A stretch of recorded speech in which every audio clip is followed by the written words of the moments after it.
Assalamualaikum warahmatullahi ta'ala wabarakatuh. Alhamdulillahi rabbil alamin. Nahmaduhu wa nasta'inuhu wa nastaghfiruh wa na'udzu billahi min syururi anfusina wa min sayyiati a'malina. Man yahdihillahu fala mudhillalah wa man yudlillah fala hadiyalah. Asyhadu an la ilaha illallah wahdahu la syarikalah. Lahul mulk wa lahul hamdu yuhyi wa yumiit wa huwa ala kulli syai'in qadir. Alhamdulillah, puji puja bagi Allah Subhanahu wa taala, solawat dan salam kita rafakkan kepada junjungan besar Nabi Muhammad sallallahu alaihi wasallam. Alhamdulillah, bersyukur kehadirat Allah Subhanahu wa taala pada malam ini dapat kita meneruskan program warisan sejarah jenuh bersama dengan panelis ahli panel kita Ustaz Zainal. Ahlan wa sahlan wa marhaban bikum, lebih dengan Ustaz Jafar kalau dia pula Temeloh ya. Alhamdulillah beliau sudi bersama kita untuk menjadi panel pada malam ini untuk mengimbau balik satu tokoh yang begitu hebat satu era 1800 masih dahulu, tokoh yang sangat disegani ya, iaitu Tok Syahabuddin atau Syihabuddin yang akan beliau akan terangkan latar belakang dan juga sejarah beliau. Alhamdulillah, mudah-mudahan dengan tempoh PKP kita dan maklum kita disambung balik PKP, insya-Allah kita doa pada Allah Subhanahu wa taala agar Allah Subhanahu wa taala beri syifa wa ajilan, kesembuhan kepada mereka-mereka yang diuji dengan wabak ini, dan Allah Taala menjauhkan segala penyakit wabak, dan Allah Taala meliharakan bumi Malaysia khususnya dan di dunia amnya. Mudah-mudahan Allah Taala beri kekuatan, memberikan kesabaran dan juga pahala yang berlipat ganda kepada proliner kita yang bertumpul lumus siang dan malam membantu menyelenggarakan harian kita. Jazakumullah khairan jazah, hanya Allah Subhanahu wa taala yang membalas. Amin Allahumma amin. Alhamdulillah, penonton yang rahmati Allah, dan tak lupa juga kepada Engku Rizwan yang banyak mengaturkan teknikal di dalam program kita ini, daripada posternya hingga menyiapkan berbagai-bagai perkara yang berkaitan dengan teknikal. Alhamdulillah, jazakumullah khairan jazah. Dan juga daripada grup warisan Cenoh, grup sejarah Cenoh, mengucapkan terima kasih kepada ahli panel kita Ustaz ya pada malam ini, insya-Allah. Jadi Ustaz, alhamdulillah, jazakumullah khairan jazah di atas kesudian Ustaz menerima pelawaan jemputan Nana untuk mengikuti ataupun untuk mengadakan satu diskusi ataupun satu majlis bersama dengan Ustaz. Jadi pihak kami mengucapkan jazakumullah khairan jazah. Mudah-mudahan Allah Taala memberi pahala dan Allah Taala beri kesihatan pada Ustaz dan keluarga. Amin Allahumma amin. Ustaz ya, pada malam ini saya nak teruslah tak jumpa Ustaz. Format kita macam biasa, insya-Allah 20 minit yang pertama saya akan serah pada Ustaz. Mungkin dalam masa 5 minit lepas daripada slot yang pertama kita ada soal jawab ataupun pertanyaan ya. Kalau kita tengok, kalau ada audium ataupun orang yang ingin bertanya, insya-Allah kita cuba kemukakan soalan.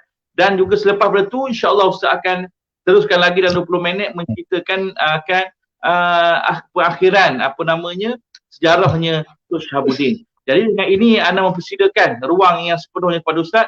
Falyatafaddal mashkura. Terima kasih pengerusi. Assalamualaikum warahmatullahi wabarakatuh. Alhamdulillah, syukur kita kepada Allah SWT kerana pada malam ini dapat kita bersama-sama mengadakan sembang santai sejarah lah, secara tak resmi kita kan ya. Alhamdulillah. Jadi saya akan perkenalkan diri saya. Nama saya Ustaz Zainal Abidin bin Lebih Hassan, berasal daripada kampung Temeloh Pahang. Jadi dari segi kerabatnya, saya keturunan daripada Tok Syahabuddin, yang mana Tok Syahabuddin ni dia asalnya orang Cenoh ya. Ada adik dia duduk di Cenoh yang berkahwin dengan Tok Kaya, anak Tok Kaya yang bernama Juharah, iaitu di sana disebut Tok Aboy ya, ataupun disebut juga Tok Sahi ya. Jadi saya rasa saya nak bercakap agak panjang malam ni ya. Mungkin insya-Allah dapat dua sesi lah, mungkin sekali lagi selepas ni. Sebab ada banyak benda yang saya nak sebutkan dalam perbincangan kita ya. Jadi sebelum kita masuk pada tajuk kita pada malam ini, saya sebenarnya agak lama lah membuat kajian tentang sejarah Islam Pahang ni. bermula daripada saya di universiti lagi, iaitu pada tahun 1983 saya telah membuat kajian tentang sejarah Islam di Pahang yang tumpuan dia pada negeri Pahang lah. Tapi walau macam mana pun kajian saya ni tidak menyeluruh. Sebab itu kalau tuan-tuan tengok dalam, saya ada satu blog sejarah Islam Pahang. Jadi banyak lagi tempat-tempat yang saya tak tulis. Bukan saya tak nak tulis, memang saya tak sempat nak tulis. Cuma banyak kawasan Temerloh, Pekan, sebab semasa saya bekerja, selepas habis daripada universiti, saya bekerja di Pekan agak lama, hampir-hampir 15 tahun. Jadi pada masa-masa lapang tu, saya buat kajian, sambungkan kajian lah yang tentang Islam di Pekan. Jadi yang agak di Pekan, di Temerloh tu agak meluas. Tapi di Cenor, saya minta maaf lah, maknanya saya agak kurang. Cuma saya sebutkan, kalau tuan-tuan tengok dalam blog saya tu, ada saya juga ceritakan tentang perkembangan Islam di Cenor. Tapi sebenarnya sikit sangat. Sebab Cenor ni dia pusat, ibu negeri dulu. Mana Raja Pahang ni duduk di Cenor. Raja Pahang ni duduk di Cenor. Jadi mana banyak lagi tokoh-tokoh ulama di Cenor tu yang saya sendiri pun tak tulis. Saya tak tulis. Sebab itu saya minta Ustaz Barakat ni, mana dengan warisan Cenor, dan juga persatuan-persatuan sejarah di kawasan Cenor, mana mengkajilah, membuat lanjutan kajian, supaya benda ni dapat kita dedahkan kepada masyarakat. Sebelum itu saya suka menyebutkan beberapa perkara tentang pengalaman saya lah dalam saya membuat kajian sejarah tempatan ini. Saya bukan saya nak tegur ni, cuma saya nak sebutkan saja tentang sikap kita, tasawur kita dalam bahasa Arab ke tasawur kita ni, supaya kita mengkaji sejarah ni, kita kata orang ni biar betul-betul, biar tepat, biar kata orang ni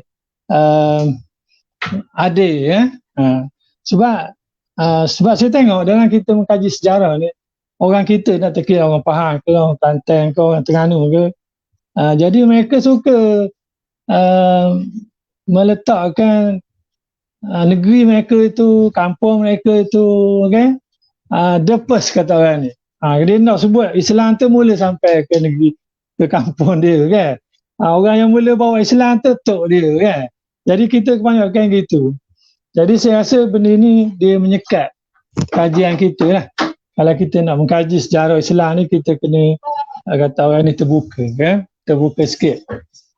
Jangan kita kata orang ni terlampau, kata orang ni suka membangga-banggakan tempat kita, kawasan kita. Mana kita kena terbuka supaya kajian kita tu maknanya meluas. Ini pengalaman saya lah. Kemudian dalam kedai-kedai lain, kalau kita tengok kajian sejarah, kita suka sangat. Mana kalau Sasilah tu kita suka tok kita dulu raja, tok kita dulu pembesar, Laksmana, dan sebagainya. Ini mana menimbulkan masalah juga kadang-kadang. Sebab bila kita buat macam ni, maknanya kita tak, kata orang ni, kajian kita tu dia tak akan kembang. Jadi kita kena buka fikiran kita. Mana kaji macam saya lah. Saya sebab ada satu saya jumpa tulisan orang dulu-dulu lah tentang keturunan sebelah saya. Mana dia, aki saya dulu ada seorang tok guru besar lah. Dan dia datang ke Pahang ni, dia dilantik menjadi qadi. Dan atuk nenek saya kata, maknanya aki saya ni keturunan raja sana lah, raja sini lah, Dan saya cuba membuat kajian, saya tak jumpa yang dia cakap tu lah. Dia kata daripada Raja Siak. Saya cari Sasilah Raja Siak semua, tak jumpa. Ada dia kata daripada Raja Jawa, cari tak jumpa. Jadi sebenarnya kita kena terbuka. Kena terbuka. Kemudian kebanyakan kita ni dalam kajian-kajian sejarah ni, kita cerita lisan. Cerita lisan. Jadi cerita lisan ni dia tak ada bukti yang konkret lah.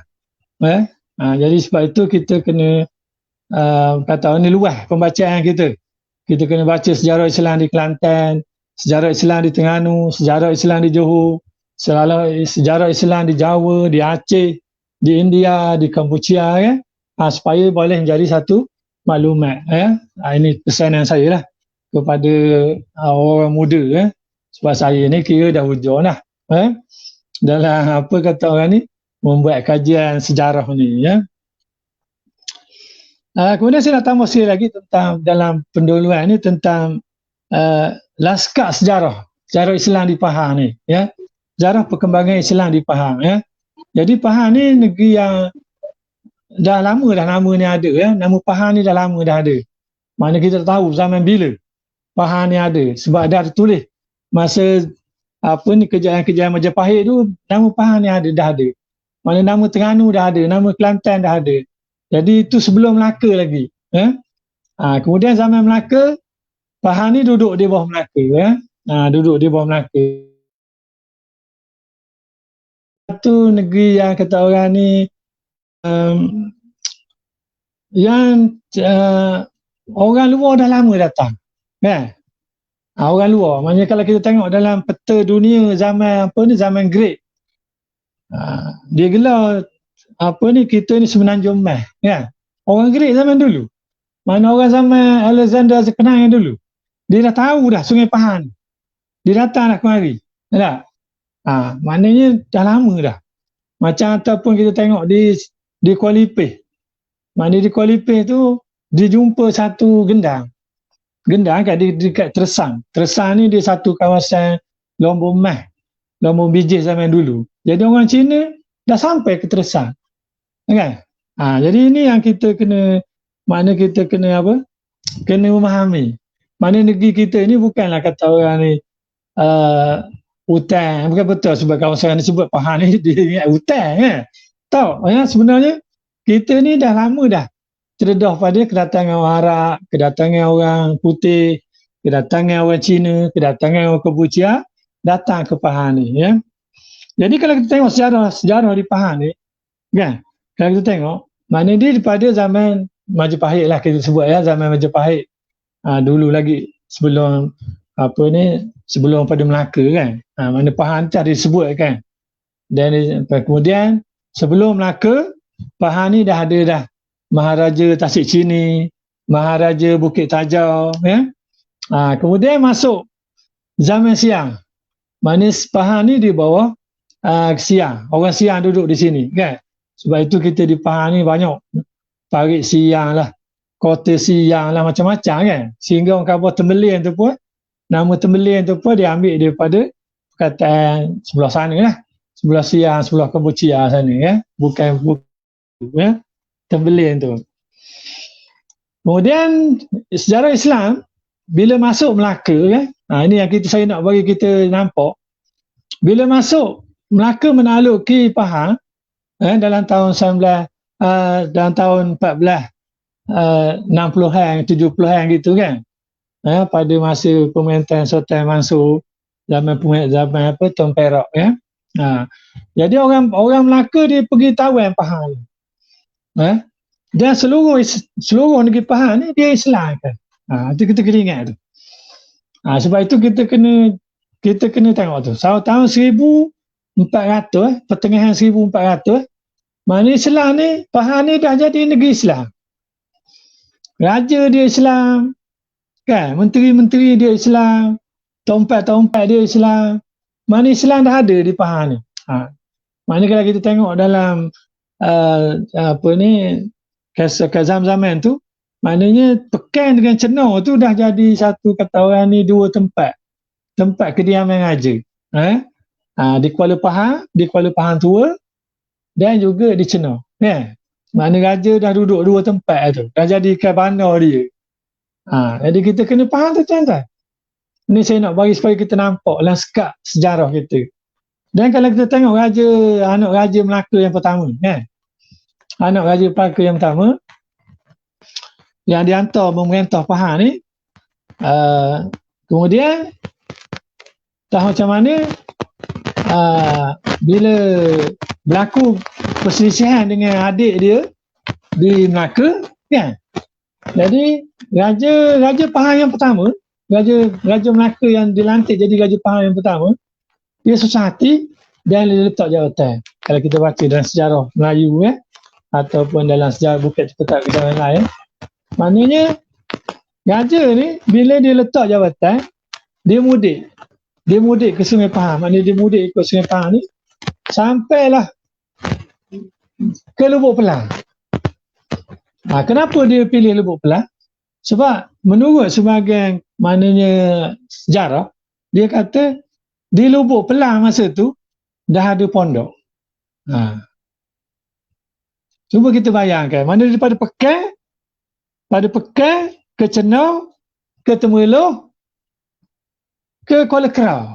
Maknanya sebabnya Lubuk Pelang ni dekat dengan, kalau kita lalu jalan sekarang ni Bukit Dinding lah kan, dekat Kuala Mai tu, dekat dengan Kuala Kerau, Kuala Mai. Kalau tuan-tuan pergi ke bandar Kuala Kerau tu lalu ke Jerantu, atas sikit pada Kuala Kerau tu ada kampung Kuala Mai.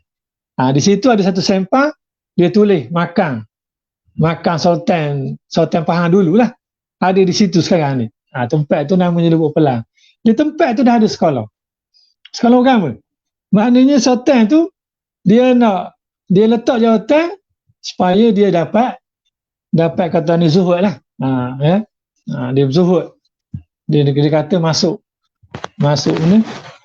suluk lah. Bersuluk di situ. Cuba kita bayangkan, maknanya tahun 1400 di Kuala Kerau dah ada sekolah agama. Di Cina mesti ada dah. Di Pekan mesti ada. Cuma kita tak tahu. Tak tahu mana siapa orangnya, kita tak tahu. Tak ada tulis. Sebab masalah kita ni,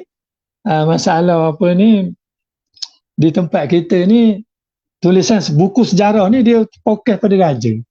Orang besar-besar ni dia tak ada. Maknanya tak disebut. Sebut qadi tapi tak sebut nama. Qadi, mufti sebut, tapi siapa qadi, siapa mufti tak tahu. Jadi kita kena ingat mana zaman Melaka tu dah ada pondok, dah ada. Kemudian ujung zaman Melaka tu zaman Sultan Abdul Ghaffar kan, Sultan Mahyudin Abdul Ghaffar pada tahun 1590. Kalau tak silap saya lah dia tarikh dia. Mana Sultan tu dia dah buat satu hukum kanun Pahang. Maknanya Pahang tahun 1600, mudah kita ingat lah. Tahun 1600 dah ada hukum kanun. Ini saya nak faham, kena bagi style nak bagi satu lanskap supaya kita nampak, maknanya jangan kita agak maknanya Pahang ni baru dapat Islam tau. Bukan masa Tok Sabudin, bukan masa Tok Mukarrab kan.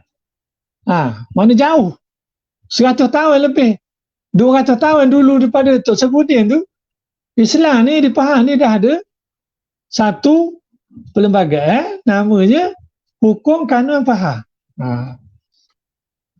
Hampir zaman Melaka, lebih kurang dalam tahun 1600, masuk pula zaman Aceh.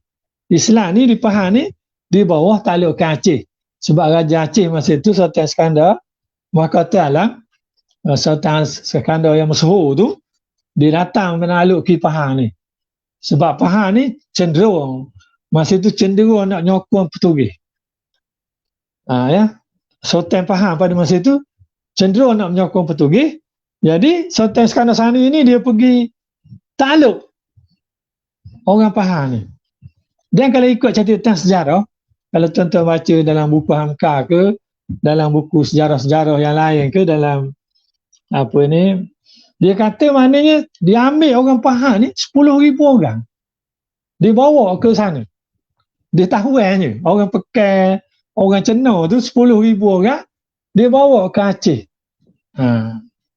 Ini nanti dia dah ada kaitan, nanti dia akan ada kesan dia kepada perkembangan Islam di negeri Pahang. Dan yang kita nampak ketinggian Islam di Pahang pada masa itu. Pada masa itu maknanya pendidikan Islam di Pahang dah tinggi sangat, tuan-tuan. Sebab saya ambil contoh ada dua. Yang pertama, Sultan Iskandar Mahkota Alam ni, dia pergi kahwin. Dia kahwin dengan Puteri Kamalia. Namanya. Puteri ni Puteri Pahang. puteri anak Raja Pahang yang dia tawan tu namanya Kamalia. Jadi Sultan ni dia kahwin dengan puteri ni. Kenapa dia kahwin dengan puteri ni? Saya nak sebutkan. Sebab puteri ni cerdik sangat. Orang alim sangat. Orang alim sangat dalam syariah ni. Dalam usul, dalam ilmu fiqh ni dia alim sangat. Sehingga puteri Kamalia ni dilantik menjadi pengurusi, ketua bahagian perjalanan undang-undang di Aceh. Cuba kita bayangkan tak? Macam mana kita bayangkan masa tu di Pahang? Maknanya tahun 1600 orang perempuan boleh jadi macam kita khabar. Dia tak lantik jadi mufti. Tapi dia lantik satu jabatan yang agak besar di Aceh pada masa itu. Lepas tu tak habis di situ je. Apabila Sultan Mahkota Alang ni dia dah uzur, kan? Dia dah uzur. Dia lantik pula Seraja Ahmad, anak Sultan Pahang juga, menjadi putera mahkota. Sebab apa? Sebab anak raja ni cerdik. Orang yang beragama, orang yang akhlak dia mulia. Jadi dilantik pula anak raja dengan nama dia Sultan Iskandar Sani, ya. Sultan Iskandar yang kedua. Itu anak Raja Pahang tu. Yang dibawa ke Aceh, dilantik. Ini saya nak gambarkan maknanya tahun 1400, tahun 1600, maknanya Pahang ni dah Islam ni begitu maju sekali, ya, begitu kata orang ke depan. Begitu ke pada masa Iskandar Sani, Hamzah Pansuri, kan? Hamzah Pansuri dalam syair dia sebut dalam syair Hamzah Pansuri, kalau kita baca, dia kata dia datang ke Pahang, datang ke pondok di Pahang untuk menuntut ilmu. Cuba kita bayang dah. Mana satu tokoh yang begitu hebat sekali. Hamzah Pansuri ni orang hebat lah, contoh ya. Ada syair perahu, syair burung, syair macam-macam dia buat lah. Syair Hamzah Pansuri yang terkenal tu, maknanya antara tempat dia belajar menuntut ilmu di Pahang. Ini saya nak gambar kepada tuan-tuan ya, supaya kita nampak dalam fikiran kita, maknanya Islam di Pahang ni begitu kata orang ni dah maju, ya? Sekolah-sekolah, pondok-pondok dah banyak di sekitar Cenau, di sekitar kata orang ni Palu Hinai, di Mentega, kan? Di Temerloh sendiri, di Mengkarak, ya. Mana sekolah-sekolah agama ni dah banyak, ya. Saya rasa saya berhenti dulu setakat ni untuk yang pertama ni, Ustaz, ya. Kalau ada apa nak bincang atau Ustaz sendiri nak tanya, ya. Jelas suara nak? Jelas? Okey, ya jelas. Suara Ustaz, Masya Allah, maklumat yang begitu penting dan amat-amat info yang cukup manis. Sebagaimana kita maklum, Ustaz Zainal ni adalah seorang pengkaji yang dah lama dalam pengkajian dia mengenai sejarah, lebih khusus di Pahang. Jadi maklumkan dia menulis di satu blog laman sejarah di dalam alam maya ni dah lama, ya. Ustaz Zainal ni, Masya Allah, tabarakallah.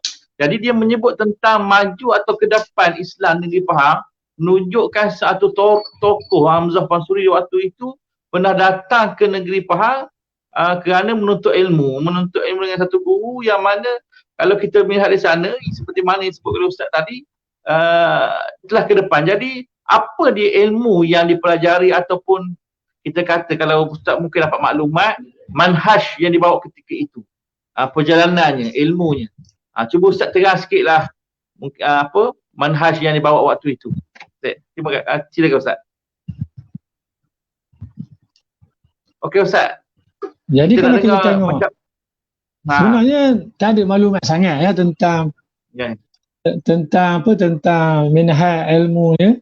Cuma kalau kita tengok dalam daripada hukum kanun Melaka, kemudian dibuat satu hukum kanun Pahang pula. Sebab hukum kanun Pahang ni dia yang merupakan kata orang ni kita khabar dia saduran lah, ya? Saduran daripada hukum kanun Melaka.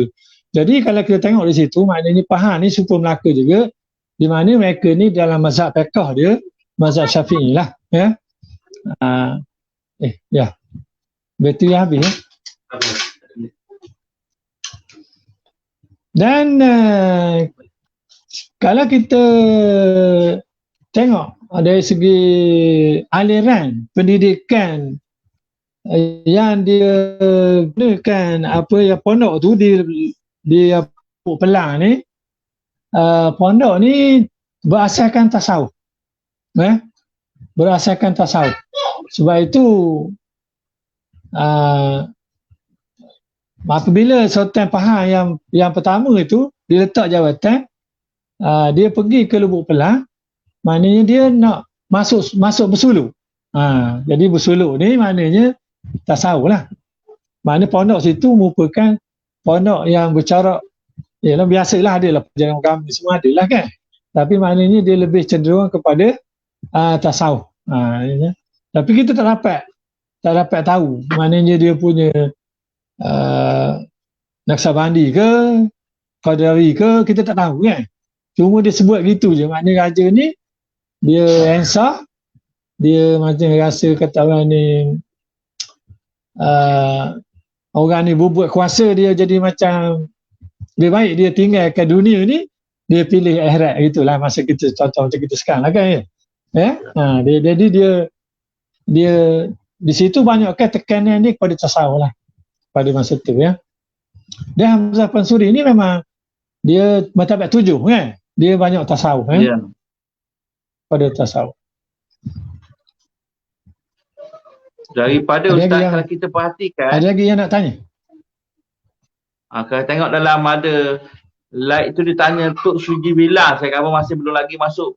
Kita masih belum lagi cerita mengenai tokoh latar belakang Tok Syihabuddin. Mungkin Ustaz akan cerita siapa keturunan Tok Suji Bilang tu, insya-Allah. Dia ada soalan tadi Ustaz mengenai dengan dia orang suruh tanya tentang Tok Suji Bilang. Okey, saya sambung lagi semula, ya. Boleh? Saya sambung lagi. Boleh. Saya masuk ke dia Tok Suji Bilang. Okey. Jadi kita masuk kepada bahagian kedua ni, iaitu tentang Tok Syihabuddin lah. Tok Syihabuddin, ya. Tok Syihabuddin. Ada gelar Syihabuddin, ada gelar Syihabuddin. Syihabuddin bin Zainal Abidin bin Suji Bilang. Nyaki dia lah. Kalau kita sebut bahasa kita lah, ya, bahasa kampung ni, ya. Maknanya nyaki dia lah.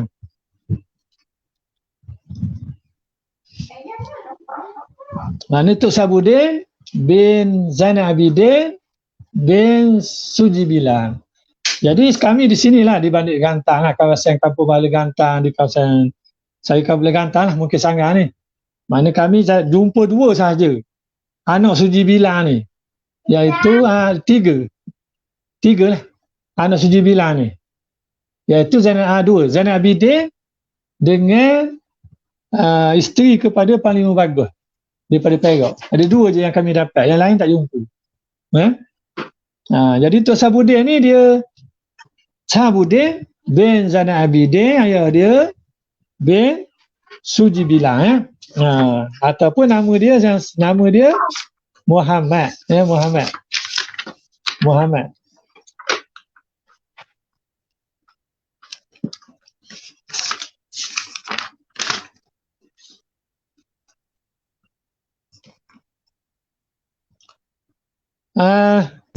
Tok Syihabuddin ni kalau ikut tarikh dia lah, dia lahir dalam tahun 1728. Tapi masalah sekarang ni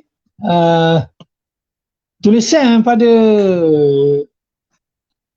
belinang kubur Tok Syihabuddin tu dah masa dia orang buat baru tu dia dah buang. Jadi tak ada dah. Tak ada tulis dah.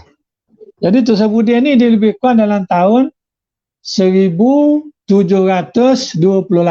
ya. Jadi Tok Syihabuddin ni dilahirkan di kampung Tanjung Kamat. Kalau kita pergi kat Bekasari Temerloh tu kan, Bekasari Temerloh tu dekat dia ada tulis Esplanade. Dia ada Esplanade, tempat orang makan-makan, tempat orang santai-santai tepi Sungai Pahang tu. dia ada jambatan gantung. Jadi sebelah sini jambatan gantung tu Pekarsari. Sebelah sana tu itu Tanjung Kamal. Itulah kampung. Kalau ikut cakap orang tua-tua dululah.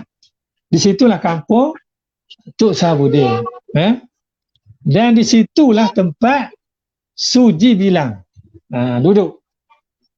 Sebab Suji Bilang ni dikatakan dia ni di antara pembesar yang diberi kuasa duduk di situ. Duduk di Tanjung Kamal tu. Sebab tu Suji Bilang ni, kalau ikut cerita orang sini lah, dia ni merupakan pelajar, orang alim yang belajar di madrasah-madrasah di Sunan Wali Songo di Jawa.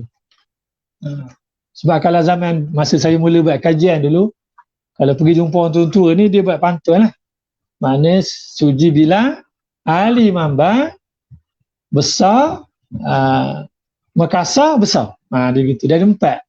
Ada 4 orang alim yang faham. Yang setara dengan Suji Bilang tu, dalam tahun 1690. Lebih kurang gitulah. Dalam sekitar 1690, ada 4 orang ulama yang terkenal di Pahang ni. Iaitu Suji Bilang di Temerloh, Tok Makassar di Pekan, ahli Mambang. Mambang ni dekat Pekan, dekat Palerinai. Ahli Mambang, kampung Mambang. Pekan. Kemudian Besar. Besar. Nama dia Besar, Tok Besar. Orang ni dia macam, itulah saya nak khabar dia. Ada orang kata macam, dia orang macam Tok Ngulu situ lah. Dia sebagai Tok Qadi, Tok Ngulu, dia yang apa, yang berkuasa di situ. Sebab Sultan Abdul Jalil yang menggantikan Sultan Mahmud Mangkat di Julang ni, kan? Sultan Abdul Jalil ni, dia orang alim, dia Habib. Sultan Abdul Jalil ni, dia bendahara kepada Sultan Mahmud Mangkat di Julang. Apabila Sultan Mahmud Mangkat di Julang itu mangkat, tak ada orang ganti dia. Sebab dia tak ada permaisuri. Jadinya, orang lantik bendahara dia, iaitu Sultan Abdul Jalil ni salah. Jadi bendahara. Dan dia ni orang alim. Dia ni orang alim. Sebab itu bila dia jadi bendahara, jadi raja Sepahang pada semasa tu, dia panggil 4 orang ni. Yang alim-alim ni datang ke Pahang, suruh mentadbir negeri Pahang pada masa tu. Itu kita cakap orang tu dulu lah. Ini cerita lisan tuan-tuan. Mana kata tuan-tuan buka dalam kitab, tak ada. Tak jumpa. Mana Tok Makassar. Tapi kalau kita pergi tanya orang Pekan, dia tahu. Tok Makassar, ahli Mambang. Ahli Mambang ni, dia tak duduk di Pekan, dia pindah. Sebabnya ada masalah kekeluargaan lah. Dia ada masalah dengan raja pada masa tu. Jadi pada akhir hidup dia tak duduk di Mambang, tu dia lari. Suji Bilang, dia sampai habis lah, dia Temerloh kan. Tapi dia meninggal di Kedah. Kemudian Tok Besar. Sebab itu tapi saya orang Lipis tak setuju dengan saya. Tapi saya berpendapat Tanjung Besar di Lipis tu diambil daripada nama Tok Besar ni. Sebab itu kita tengok Tanjung Besar ni kampung yang berkat. Apa maksud saya berkat? Daripada zaman dulu sentiasa ada pondok pengajian sampai hari ini. Cuba kita susul Tanjung Besar tu. Daripada maknanya sekarang kan ada sekolah agama, dulu pun masa Haji Ibrahim tu ada sekolah agama. Lepas tu masa Tuan Guru tu pun ada sekolah agama. Sebelum tu pun ada sekolah agama. Dia biasanya kampung yang macam tu memang ada, dibuka oleh ulama. Biasa gitu. Anda setuju tak dengan Ana? Bisa berkat. Ya. Sebab anda tengok macam boleh gantang. Boleh gantang kan? Mana tu Sebudin buka boleh gantang. Habis meninggal tu Sebudin, anak dia jadi Tok Guru. Meninggal tu Tuan Teh, anak dia, cucu dia pula jadi Tok Guru. Sampai hari ni tak putus. Mana keberkatan dia tu kan, mana ada di Dia itu. Ya. Jadi kalau kita tengok dalam pantun lama, ada pantun lama saya baca kan. Dia kata asal faham 4 saudara. Di Pulau Datu seorang dibera. Di daerah Mengkarak saudara yang tua, yang di Cenor moyang Tok Raja. Ini saya pun tak faham pantun ni ya. Tapi kalau tuan-tuan nak salin, tuan-tuan boleh salin lah ya. Asal faham 4 saudara. Di Pulau Datu ni di kat Mentiga. Seorang. Itu seorang dibera. Bera ada seorang lagi. Di Mengkarak saudara yang tua. Mengkarak ada seorang. Yang di Cenor moyang. Mana itu raja ni duduk Cenor. Ya. Raja ni duduk pekan tu tempat raja duduk lah. Lepas tu Datuk Sabudin ni tapi saya tak dapat dia punya silsilah dia. Cuma dalam syair dia ada disebut keturunan dia atas daripada Suji Bilang. Dia kata ke atas itu Datuk Perkasa. Jadi nama tak tahu. Sebab Datuk Perkasa ni gelaran kan. Bukan nama. Jadi Tok Sabudin kata apa?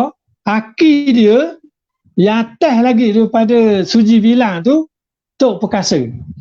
Tok Perkasa ni kalau buat kajian saya lah, dia ni pembesar di Cenor. Di antara salah seorang daripada pembesar di Cenor. Mana dia bukan raja kan. Mana kita tahu lah belah mana, belah ayah ke belah mak kita tak tahu. Sebab ini kita tak tahu. Saya pun tak apa nak cakap benda. Cuma Tok Sabudin cakap dalam syair dia. Mana aki dia atas dulu daripada Tok Suji Bilang tu, atas lagi. Tak tahulah atas segala. Sebab silsilahnya tak ada. Namanya Datuk Perkasa. Perhimpunan Dagang Tempat Semenda. Mana Tok Perkasa ni dia banyak anak. Jadi anak dia nikah dengan Kelir, nikah dengan Cina, nikah dengan orang putih, nikah macam-macam jenis. Anak Tok Perkasa ni. Itu sebab dia kata daerah Pahang sekaliannya rata. Jadi anak cucu dia merata di Pahang. Anak Tok Perkasa ni. Di Temeloh ada, di Mengkarak ada Cenor ada, di Pekan ada, merata. Sekaliannya habis, cicit dan cunda. Jadi Tok Sabudin ni balik pada tadi, maknanya dia ni cucu kepada Tok Suji Bilang. Dan saya minta maaf lah pada yang bertanya ya. Maknanya saya tak dapat apa ni, nak cari siapa Tok Suji Bilang ni. Cara susunannya sebab dulu pernah kakanda saya Datuk Dr. Arifin Said dia selalu datang rumah ayah saya masa ayah saya hidup dulu. Dia buat kajian tentang kampung Balik Gantar ni. Dia buat juga kajian tentang Tok Sabudin ni. Dia merupakan orang yang pertama lah yang Datuk Dr. Arifin Said ni orang pertama yang memperkenalkan Datuk Sabudin ni. Said Ashikin nama dia. Jadi dia buat tesis. Satu tesis memperkenalkan Datuk Sabudin ni. Dan dia pernah cerita pada saya. Oleh sebab dia kata apa ni?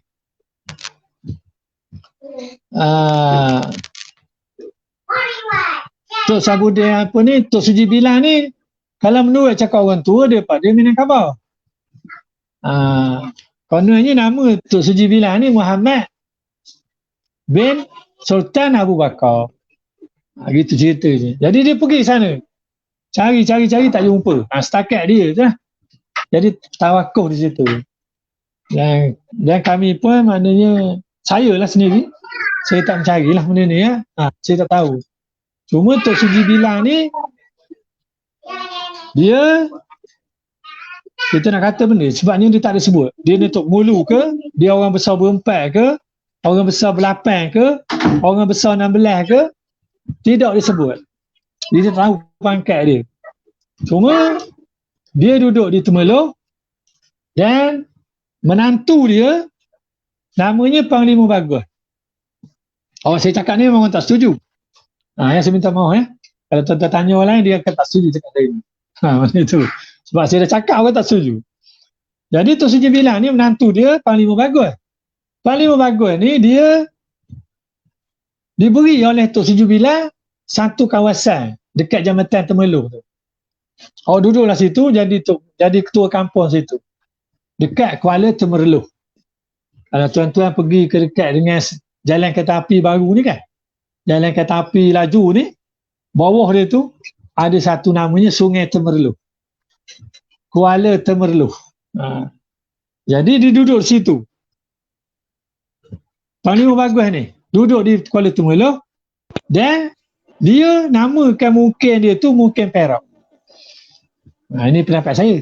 Ya. Kalau orang tak setuju tak apa, tak ada masalah. Ya. Sebab ini pendapat, ya, kajian. Jadi Mukim Perak. Sebab Tok Panglima Bagus ni dia asal daripada Perak, menantu kepada Suji Bilang. Jadi pada masa tahun 1720 kan, 1720, masa itu Tok Sabudin tak lahir lagi. Ya. Jadi Daim Prani mana anak raja 5 beradik ni datang Pahang atas permintaan Sultan Sulaiman untuk mengalahkan raja kecil kan. Raja kecil daripada Siak. Sebab raja kecil daripada Siak ni dia dah takluk Johor, dia takluk Pahang sekali. Sebab itu kawasan dia kira Terengganu sekali. Terengganu, Pahang, Johor, habis semua takluk di raja kecil ni. Jadi bila Raja Sulaiman ni anak pada Sultan Abdul Jalil ni kalah, dia panggil Bugis 5 beradik ni kan. Daim Prani, Daim Celak, dia panggil datang ke Pahang, tolong dia. Jadi Bugis ni datang, rampas balik kuasa, dan letak Sultan Sulaiman tu menjadi raja semula. Raja Riau, Johor dan Pahang. Sebab Riau, Johor, Pahang ni pada tahun 1700 merupakan satu negara, satu negeri lah. Sebab tu raja di Riau, Temenggong di Johor, bendahara di Pahang. Tapi dia orang ni raja belaka. Anak raja belaka. Mana kan? Mana abang yang tua sekali jadi raja, duduk di Riau. Adik yang nombor 2 jadi bendahara, duduk di Pahang. Adik nombor 3 jadi Temenggong, duduk di Johor. Itu Temenggong bakar tu yang duduk Johor. Di kita ni bendahara kan, Wan Ahmad, bendahara Wan Mutahir kan. Dia gitu masa dia punya kerajaan dia. Jadi pada masa itu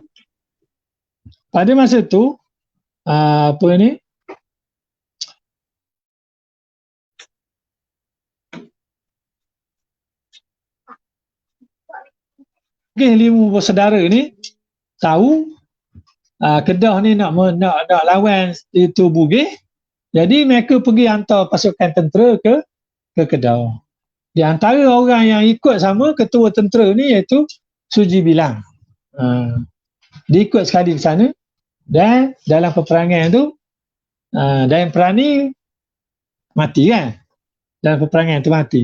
Termasuklah Suji Bilang sekali meninggal di Kedah. Mana meninggal di sana lah. Jadi setakat itu je saya tahu tentang Datuk kepada Datuk Sabudin ni. Aki dia. Datuk Suji Bilang ni. Jadi dia ni pembesar di daerah Temerloh.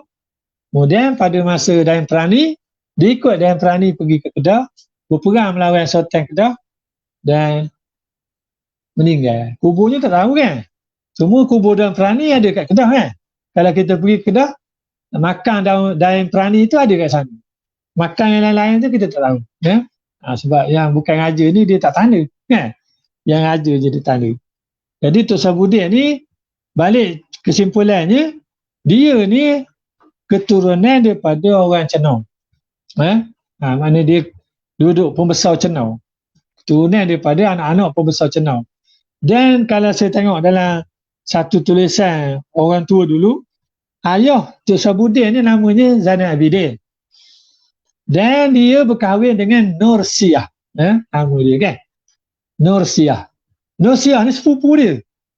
Orang Cenau. Sebab dia tulis dalam tu, adapun Zainal Abidin ni berkahwin dengan Nur Siyah, sepupunya di Cenau. Jadi Tok Aboi ni kahwin dengan anak Tok Kaya, saya ingat faktor saudara jugalah. Tok Aboi saya tak zarah kubur baru sekarang ni dah lawa dah kubur Tok Aboi ni dah di Ustaz Berakat dah terangkan dah tebang-tebang semua tu Tok Aboi tu dia adik Tok Sabudin. Dia kahwin dengan anak Tok Kaya tu mungkin ada juga pertalian saudara mungkin belum raja kan, belum mak dia tapi ada kaitan. Kemudian di antara saudara Tok Sabudin ni Tok Mukarrab. Kenapa saya kata gitu? Tapi saya tak tahu Tok Mukarrab yang mana, sebab Tok Mukarrab ni gelaran, bukan orang. Dia gelaran. Macam tadilah Tok Kasa, gelaran. Mana dia gelaran. Tok Mukarrab ni dia gelaran juga. Dia khabar dalam syair dia, tersayang-sayang pada rasaan, kepada umbi datuk perempuan, orangnya arif lagi budiman, upas jahil sudah termakan. Upas ni umut upas ni umut kabur tu kan. Itu upas. Umutnya orang tak kena upas umut kabur. Jadi dia nak khabar Tok Mukarrab ni maknanya mak Tok Mukarrab tu adik-beradik dengan kaki dia Tok Suji Bilang. Kalau adik-beradik kawan orang Zulu ni banyak isteri isteri banyak, kita tak kerti kawan kaya dia punya kaitan, tapi di khabar adalah kaitan, namanya Umbi disebut. Maknanya mak Tok Mukarrab tu namanya Umbi, ada kaitan dengan dia jadi Tok Sabudin ni apabila dia dah besar sikit, dia belajar dengan Qadi Ismail di Bangor di Bangor Tanjung. Bangor ni ada dua, Bangor Parit, Bangor Tanjung. Bangor Tanjung tempat orang makan patin kancing itulah. Kalau orang biasa makan patin kancing yang banyak kedai-kedai patin tu, itu Bangor Tanjung. Bangor Parit seberang sana seberang pada Bangor Temerloh.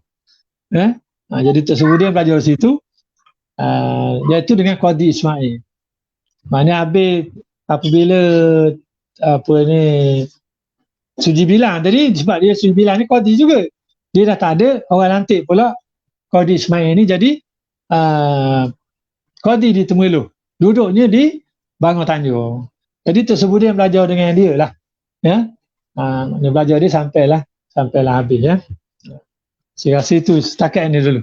Kalau ada apa-apa soalan-soalan daripada... Terima kasih. InsyaAllah tengok pada soalan tu banyak tu Ustaz.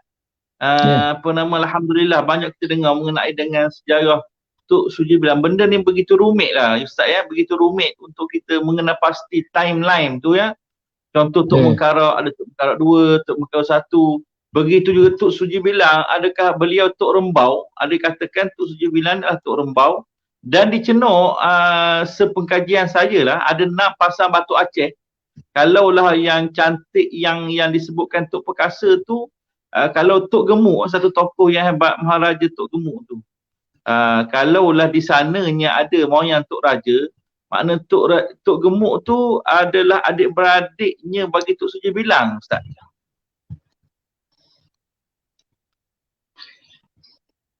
Tak, kita kena time, ada masa tu kita kena sebab itu saya ada buku saya buat dulu kan. Kalau tuan-tuan tengok, ada dulu saya buat buku ni, buku sejarah Islam Pahang ni saya susun dululah. Tapi buku ni tak boleh pakai sebab tarikh dia tu, cerita-cerita itu ada cerita yang mitos, cerita orang reka, ada cerita betul, ada masalah lah. Cuma tarikh dia tu jauh sangat lari. Tapi bila lepas saya buat buku ni, banyak dia orang baca, dia orang bagi saya macam-macam lah, kitab-kitab bagi pinjam lah, kitab-kitab lama mana bagi suruh saya tengok. Jadi bila saya baca, saya dapat, maknanya dapatlah tarikh-tarikh tu. Sebab mula dengan anak Tok Sabudin, dia ada tulis tarikh dia. Dia hidup lebih kurang dalam tahun 1890 gitulah anak dia tu. 20 nama dia. 20 ni Qadi besar Pahang. Pada saya lah. Dia orang lain tak terima pendapat saya kan. Tapi dia Qadi besar Pahang tahun 1890. 1790. 1790, 1780 dia Qadi besar Pahang. Tuan Teh nama dia. Tuan Teh Muhammad. Jadi dia ada tulis tarikh dia. Jadi bila kita susul dengan tarikh lahir Tok Sabudin ni, kan? Tarikh apa Tuan Teh ni menulis ke buku-buku dia dengan Tok Sabudin ni, maknanya kita boleh trace ayah dia. Kan? Maknanya kalau ayah Tok Sabudin lahir tahun 1730, maknanya ayah Tok Sabudin lebih kurang dalam tahun 1700. Kan? Jadi Tok Suji bilang mungkin dalam tahun 1670. Kan? Kalau kita ambil 30 tahun lagi. Kalau kita tolak lagi 30 tahun. Mana 1730 Tok Sabudin. 1700 ayah dia, Zainal Abidin. 1670 Suji bilang. Jadi kalau ustaz dapat, maknanya join ke tarikh tu, Tok Gemu tadi dengan Tok Suji bilang, itu rasa saya mudah. Maknanya Tok Gemu ni ada tak dalam tahun 1670? Ada tak dia di situ? Itu. Tapi apa yang saya jumpa dalam manuskrip lama, tengok persemendaan dia macam Tok Johara dia berkahwin dengan Tok Syahidin.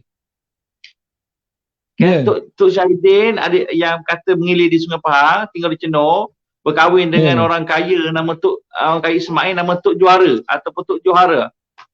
Maka Tok Johara ni adalah keturunannya Okey Ismail jatuh pada cucu Tok Gemuk, bermakna di sana mungkin gerabak-gerabak dia tu. Benda macam ada persamaan lah ya. Persamaan dia. Dekat lah. Dia. Memanglah kalau macam tu kan sebab dia cucu kan. Mana Tok Sabudin ni cucu pada Tok Suji bilang. Johara ni cucu pada Tok Gemuk. Jadi macam ada macam ada itulah. Yalah. Dia lebih kurang dalam 30 ke 35 tahun lah. Kalau kita nak kira cara saintifik dia lah. Macam kita nak. Tapi tak semesti macam tu. Tapi biasanya macam tu. Mana dia ambil 30 tahun. Kita kena buat pertemuan sekali Ustaz. Buat pertemuan cara berkala dan untuk tengok lanskar sejarah mengenai satu tokoh. Kalau kita bincangkan tokoh macam tokoh Tok Suji bilang. Sekarang ni saya malam ni kan. Sebab saya minta sekali lagi lepas ni. Ya, kami harapkan insyaAllah. Okey, sekarang ni kita secara umum, secara Allahumma salli ala sayyidina Muhammad, secara ijma' dulu. Tapi tafsilinya saya detail mengenai Tok Syahabudin. Belum lagi Ustaz kupas mengenai pelayaran beliau sampai ke South Africa.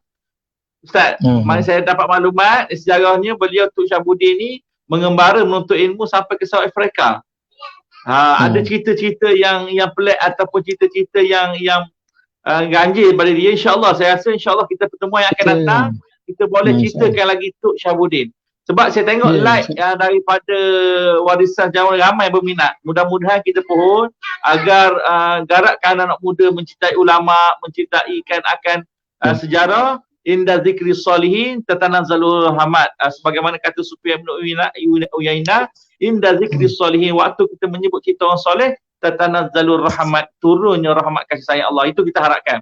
Mudah-mudahan dengan ada manfaat dan keberkatannya dengan cerita-cerita orang-orang yang dahulu yang menuntut ilmu sampai 40 tahun tak silap saya dengar bahawa beliau menuntut ilmu. InsyaAllah kita akan bertemu di lain ruang. Saya akan aturkan mungkin kita dah PKP dah sambung balik, mungkin ada masa lagi kita akan jemput balik Ustaz ke dalam ruangan ini untuk kita kupas lebih detail mengenai Tok Syahabudin. Alhamdulillah. Pihak kami mengucapkan jazakumullah. Terima kasih. Di atas kesudian Ustaz menambah ilmu yang kami dapat pada malam ini. Alhamdulillah. Terima kasih semua. Jadi kita tangguhkan dulu pada program kita pada malam ini dengan tasbih kafarah dan suratul asr. Wal asri innal insana Aminus salihat wa tawasaw. Bismillahirrahmanirrahim. Assalamualaikum warahmatullahi taala wabarakatuh. Waalaikumsalam.